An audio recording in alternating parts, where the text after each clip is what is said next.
Hey, this is Vaughn Vernon. Welcome to my Design Accelerator tutorial.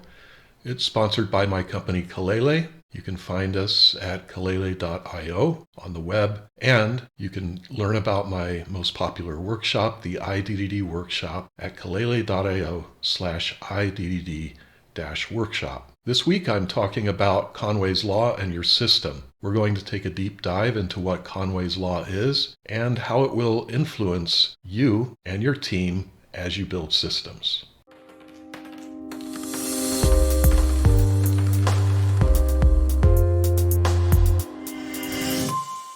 If you enjoy my Design Accelerator tutorials, please like and subscribe to my channel. I appreciate it very much. It helps a lot.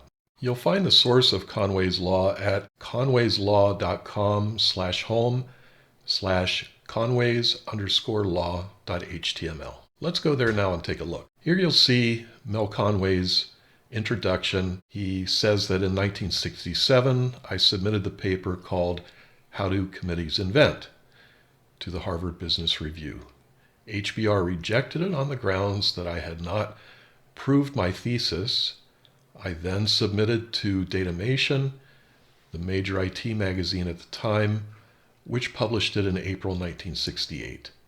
The text of the paper is here. Well, we'll bounce over there in a second, but notice that Fred Brooks cited Mel's paper, and as Mel notes, he cited the paper and the idea in his elegant classic, The Mythical Man Month, calling it Conway's Law. The name stuck. Note that Wikipedia states, Conway's Law was not intended as a joke or a Zen koan, but as a valid sociological observation. It is a consequence of the fact that two software modules, A and B, cannot interface correctly with each other unless the designer and implementer of A communicates with the designer and implementer of B. Thus, the interface structure of the software system necessarily will show a congruence with the social structure of the organization that produced it. Well, let's bounce over and take a look at Mel's original paper. How do committees invent? Now, we're not actually going to look through the 45 or so paragraphs that precede the conclusion. The conclusion containing the actual thesis of the paper. So let's go there now. The basic thesis of this article states the conclusion, and this is Conway's Law. Organizations which design systems in the broad sense used here are constrained to produce designs which are copies of the communication structures of these organizations. Now, before drilling into this more, just notice here this statement, designing systems in the broad sense used here. This means that the systems being discussed are not just software systems. It could be any kind of system. It could be a computer hardware system. It could be a disk drive system that is just a relatively small part of a computer hardware system. It could be an air conditioning system. It could be an entire building with an air conditioning system installed in it. Thus, the air conditioning system would be a subsystem to the overall building. So you get the idea that there are many different kinds of systems in our lives around the globe. All right, we often think of being a programmer using this component or module A, and we will simply make a request to B. But that's not all that it takes. Rather, as the Wikipedia article states, the designer and implementer of A must communicate with the designer and implementer of B in order to know how to actually interface from A to B. But this is one of the simplest examples that we have. It gets much more complex.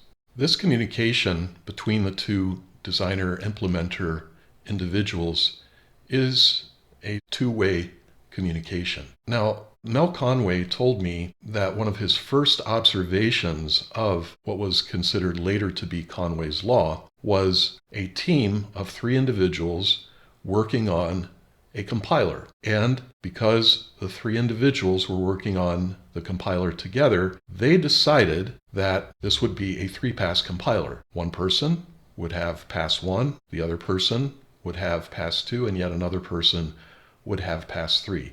And it may seem here that we have just another two-way communication between these two individuals and then a two-way communication between these two. But is that really the case? The number of communication channels can be calculated as seen here. So P is the number of persons times P minus 1 divided by 2. So when there are 3 individuals communicating together in one team, the number of communication channels is 3 times 2, which is 6, divided by 2, which is 3. So there's a communication channel 1 between 1 and 2, another communication channel between 2 and 3, and another communication channel between 1 and 3. So there are 3 communication channels. This works out really well with 3 individuals on the team. When you start adding more individuals, the number of communication channels doesn't stay constant in terms of the same number of people being the same number of communication channels. As you see here, as we run down increasing the number of individuals, number of persons on a team, notice what happens. So here's our 3 times 2 divided by 2, which is 3. And then we have 4 people. 12 divided by 2 is 6. 20 divided by 2 is 10. 6 and 5 is 30, divided by 2 is 15. And 7 is 21. 8 is 28. 9 is 36 communication channels. There's a pattern to this. If you take the number of team members from the previous and the yield from that, or the product of that, and add those two together, that becomes the number of communication channels for the next. So for example, 3 plus 3 is 6, 4 plus 6 is 10, 5 plus 10 is 15, 6 plus 15 is 21, 7 plus 21 is 28, 8 plus 28 is 36. Kind of cool. So you can easily calculate what would be the total of number of communication channels if we add one more person to our team. And as you can see, it adds a lot to the communication channels when you add just one more person to the team after 3. This is a 5-person team and the number of communication channels required. Now when you look at this, you think, cool, it's a pentagon and it's a star. Wow, what could be wrong with that? But consider, when you count the number of communication channels, there's a lot of communication going on there. And maybe you're thinking, come on, Vaughn, it doesn't really work that way. Everybody doesn't talk to everybody else all at the same time. Well, that's not the point. Consider this realistic scenario. We have all 5 of the team members together, and this team member is speaking to all of the others. And they're trying to convey an idea, but the idea that they have in their mind is never going to be, or very rarely will be, just exactly what everyone else has in their mind. There's a lot of context to set. There's the influence of each individual's background, what they've been taught, what they've learned, their experiences in life. And when they hear one concept, they often think of a slightly different concept. So it works out a lot like this. We're trying to convey, or this individual's trying to convey this idea, and everybody else has at least a slightly different idea or a really different idea based on what's been said.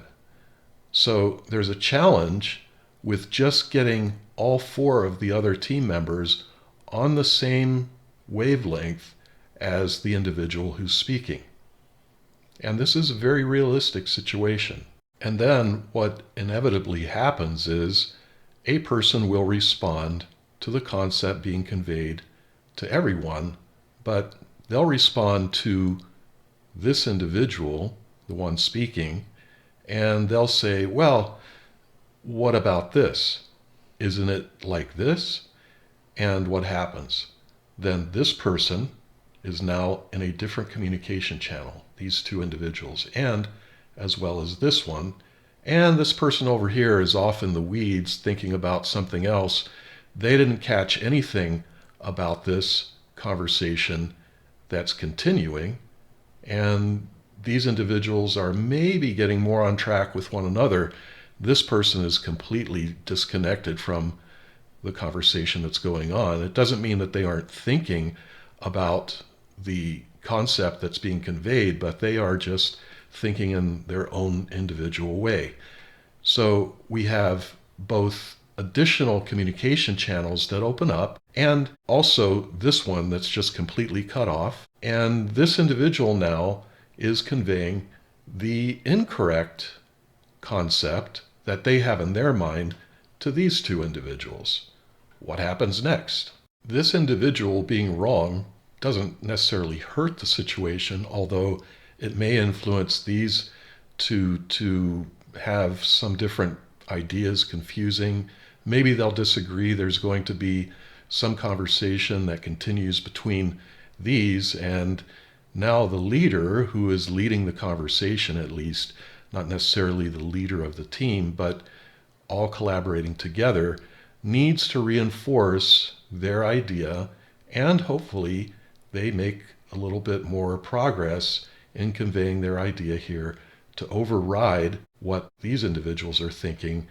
And now this individual is still not tracking. They may even say, "What do you think about this?" And the person tries to, make it look like they were listening. They come up again with the same but even greater wrong idea. And we have to try hard now to convey this information over here. And we have a lot of makeup work to do with this fourth channel here. But all of these people now is going to take a lot of time, at least more time than a single message going across to each of these. And the point is that each individual is going to have a different relationship to the concept because they're doing what's called sense reading. So they're sense reading what's coming from this individual, and this individual is sharing their information, and this is called sense giving. So how well do they convey the ideas that they have, and how well do each of these individuals receive or sense read? Each of the individuals is going to have a different way of sense reading. It's going to take time to convey all the thoughts that they have here. And then how will these individuals even influence the thinking of the sense giver from the outset and influence their thinking? All of this is going to take time. Doesn't need to take a lot of time, but there is effort in this kind of information flowing between the entire group of 5. So it's not just like, well, one person can talk to all and everybody just gets it all at once, especially when we are working in a complex software environment where we have a complex problem domain and a complex solution domain that we're trying to step from the problem domain into the solution domain step by step, and it just takes a lot of work to get everybody on the same thought, on the same concept. For a clearer definition, sense giving refers to actively influencing how others interpret a situation or construct meaning. Essentially, and here's the key, giving them a particular understanding. This is important for software, especially for domain-driven design, because it is setting context and it is giving a particular understanding in a specific context. On the other hand, sense reading is the process of interpreting and making sense of information or cues from others, trying to understand the meaning they are trying to convey. Thus, it takes a lot of effort, both for sense giving and for sense reading. So we can't be completely passive in receiving information, even though one individual is driving the sense giving, trying to influence and provide specific meaning in a context, but also the sense readers have to actively communicate in dialogue with the entire group and understand how they can also, in addition to sense reading, also be sense givers by digging into the cues, looking for deeper meaning, or essentially reaching breakthroughs in discovery. It should be clear that the communication structure of your team, of the organization that's working closely together, matters a lot. It will have a direct impact on the design of your system. Also, don't forget that there are those around your project. In essence, part of the organization, whether it's executives, sales and marketing, or customers and users from the outside, or even other business partners. These will all have some kind of communication influence on the work that you're doing. So therefore, it's really not an easy situation to be in. And simply thinking that you can limit your communication to 5 people or 7 people, 9 people, or even 3 is just not going to be true in a lot of different cases. So you will have other influences that will play into this team situation, the overall organization communication structure. And along with all the business influences around, what about other teams? Yeah, you're going to have influence from other teams, not necessarily directly impacting your design, but likely some kind of integration between them. That's why the best that you can hope for is to keep your team, your language, within a bounded context. The communication that results from all the hard work that you're doing in communicating with one another is going to keep, to some extent, all the other external influences out of your bounded context. Of course, you will still be influenced by the other communication coming from without, but you can still design within the context that you're working in. That is why domain-driven design and the bounded context, its ubiquitous language that goes inside each context, is your friend.